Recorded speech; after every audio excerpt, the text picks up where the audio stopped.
From a Tour de Connemara perspective, they build a festival of cycling around the actual event on the Saturday. They create music, song and dance and make people stay. Going back to sport tourists spending twice that of a regular tourist, you want them in your town for as long as you can. People today are talking about the island where everyone knits. And what is really interesting is that no one knits on the island, except for fun, but it's not a heritage as such. I thought the talk on knitting was really fascinating. I come from a family of knitters, although I wouldn't profess to be a knitter myself. The way that a festival could really draw people into an island was really important. And the festival kind of becomes self-sustaining. The enthusiasm of the people involved in it draw other people into it. Doing something unique for Arron here would be absolutely inspirational, and certainly get a lot of tips from Crystal today. So we've already got a festival sorted out, basically. Have you? Yeah. Since that session already? Just took us 5 minutes. Very good. In the bag. Well, lots of ideas, yeah.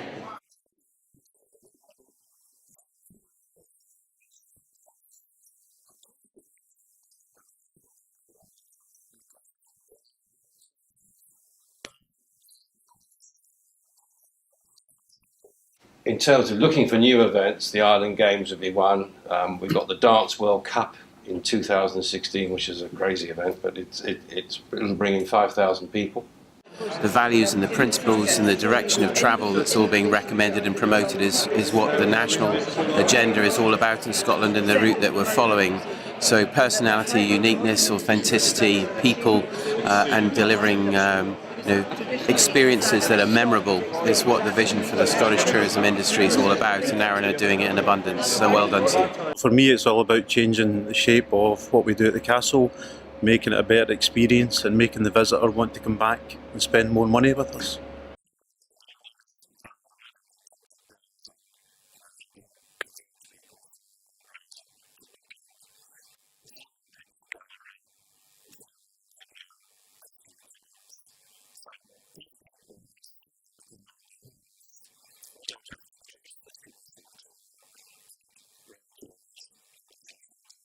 The beach volleyball event on Ameland has about 1,100 teams, and a team is 2 till 4 people.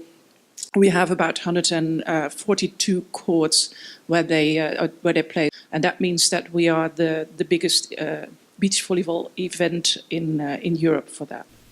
The cruise ship makes money from selling tours, the casino and the bar. That's it.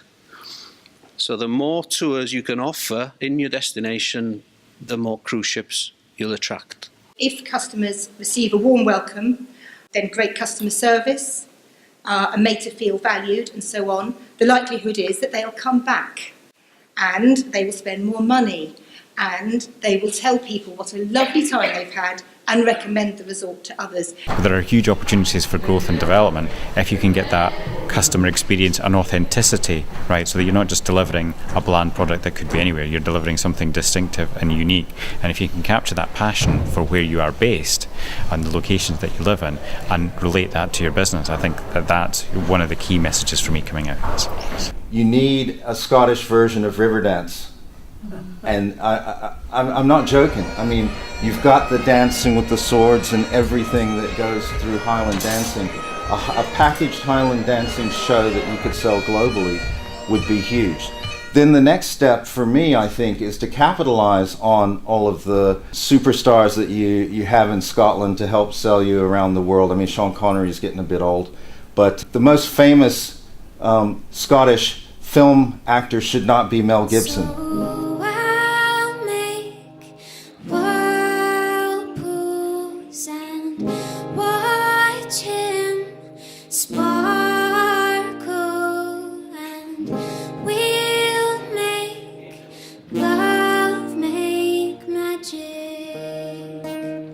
Understand your USP. What makes you special? What makes you unique? Create your story. The great thing about last night for me was it was full of humbleness. Yeah, it was full of integrity. It just oozed everything. Outstanding. absolutely outstanding. And as I said before, I've been all over the world. And if somebody said to me, you're going to Arron and you're going to have a dinner in a school hall, I might have said, do you know what? I might be a bit busy. Yeah? But I'm coming back. We will ask 19,000 tourists the last 2 years in those 20 destinations, what is your opinion? How do you feel about this? And we made 7,400 mystery shopping points. And I come back to that because that was really an eye-opener for the destinations. And I can, if you're just thinking about introducing mystery shopping, do it. It's the best tool to change the whole way of thinking. Really focus on the quality of customer service at every level. And that's not just in the hotels and the restaurants. It's from the moment you get on the ferry, it's the taxi that you get in when you get here, it's the litter that you see on the street or don't see on the street when you walk into Brodick. All of that is part of the customer experience. And believe me, it really does have an impact on numbers. When destinations get that wrong and they don't put the investment in that, then the numbers drop very quickly. So, if I can sum up, go away and think about your why. Think about why you're in business. What's your values? What's your beliefs? What's your vision? Yeah? Because if you get the values right, you get the beliefs right, and you get the vision right, you win hearts and minds. Just remember, people like to do business with the people they know. They love to do business with people they trust. I've been really pleasantly surprised. I think the content's been fantastic. I think the speakers have been first class, very engaging, and thoroughly enjoyed the event. I'm going to sit down with everybody when I get back and we're going to go through whys. Why are we doing this? Because I think sometimes we lose that completely. So yes, they're all going to go through a little exercise when I get back, which I'm sure they'll love. I've actually found it a very positive experience, having been involved with VisitArran from the very early stages.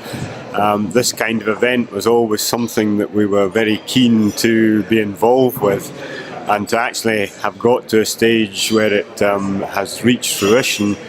There's been a lot of positive impacts from it, and I think Arron can take a lot out of it on the basis that we are doing a lot of things, but also we have been given food for thought on what we can do to improve our product and our whole outlook on the tourism industry and developing it along in collaboration with everybody else. Working very closely now with the public sector and particularly North Ayrshire Council, and they're now giving us the confidence to go out there and think of new ideas and new initiatives for Arron. So we're very pleased to be working closely with them.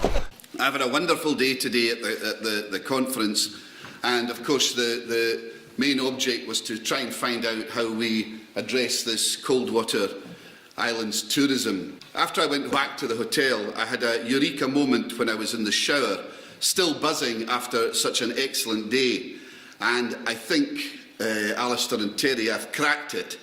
Yes, ladies and gentlemen, I think I've hit on the new formula for cold water islands tourism, linking festivals and the maritime experience, and that is Viking longship cruises, crewed by wool-bearing sheep,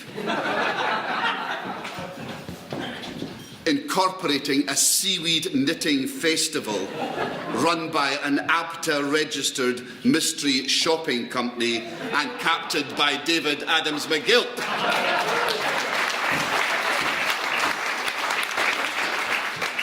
Job done. Result.